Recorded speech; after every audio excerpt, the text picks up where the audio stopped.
এবার জঙ্গি দমনের ক্ষেত্রে ঐতিহাসিক পদক্ষেপ। রাজ্যের জঙ্গি মডিউল এবং স্লিপার সেল ভাঙতে বড় পদক্ষেপের পথে পশ্চিমবঙ্গ সরকার।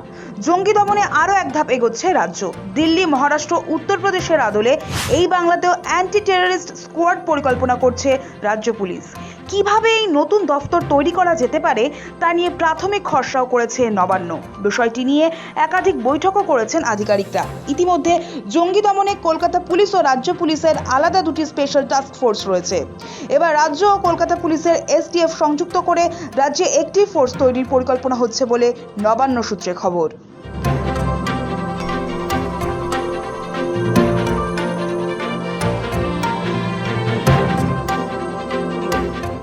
রাজ্যে তৈরি হচ্ছে নতুন অ্যান্টি টেরর স্কোয়াড। গত শুক্রবারই রাজ্য পুলিশের এসটিএফ এর হাতে গ্রেফতার হয়েছে পাকিস্তান মদতপুষ্ট জঙ্গি হামিম মণ্ডল এবং তার সহকারী অর্পিতা সরকার। এসটিএফ জানিয়েছে, মুখ্যমন্ত্রী শুভেন্দু অধিকারীর উপর হামলার ছক ছিল তাদের। পুলিশের সূত্র জানিয়েছে, রাজ্যের বিশেষ কিছু জায়গায় মডিউল তৈরি করেছে জামাতুল মুজাহিদিন বাংলাদেশ, আইএস, আকিজ, লস্কর সহ বেশ কিছু জঙ্গি সংগঠন। প্রত্যক্ষভাবে ওই জঙ্গি সংগঠনগুলিকে সাহায্য করছে পাকচর সংস্থা আইএসআই। একদিকে জঙ্গিরা নাশকতার ছক কষছে, টার্গেটে রয়েছেন রাজ্যের ভিভিআইপিরা। অন্যদিকে চলছে জঙ্গি নিয়োগ।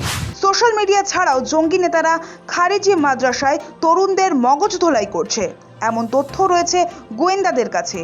সূত্রের খবর, এই রাজ্যে নতুন করে একাধিক সংগঠনের জঙ্গিরা নাশকতার ছক কষতে পারে, এমন সম্ভাবনা গোয়েন্দারা উড়িয়ে দিচ্ছেন না।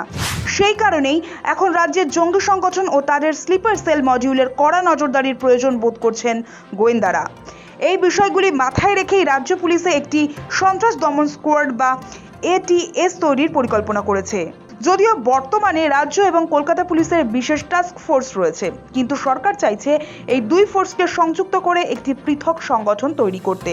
এটিএস এর মাথায় থাকতে পারেন একজন আইজি পদমর্যাদার পুলিশকর্তা।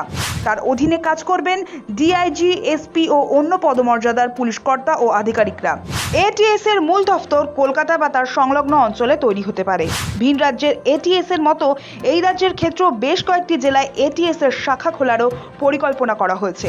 রাজ্যের যে জেলাগুলিতে জঙ্গি মডিউল তৈরি হয়েছিল অথবা জঙ্গিরা স্লিপার সেল তৈরি করেছে, সেই জেলা তথা জায়গাগুলি শনাক্ত করে নবান্নকে জানাচ্ছেন রাজ্যের গোয়েন্দারা। সেই তথ্য অনুযায়ী মুর্শিদাবাদ, নদিয়া, মালদহ, বর্ধমান, উত্তর 24 পরগনার মতো জেলাগুলিতে এটিএফ এর শাখা দফতর খোলা হতে পারে। এর দায়িত্বেও থাকবেন পুলিশ কর্তারা।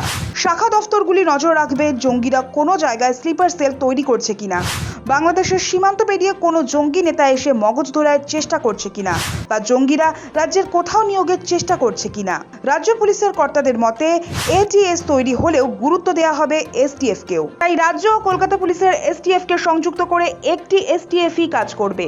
জঙ্গিদের ব্যাপারে খোঁজ খবর ও ধরপাকড় করা ছাড়াও মাদক সন্ত্রাস, অস্ত্র পাচার, সন্ত্রাস তহবিলের উপর এসটিএফ কড়া নজর রাখবে বলে জানিয়েছে পুলিশ।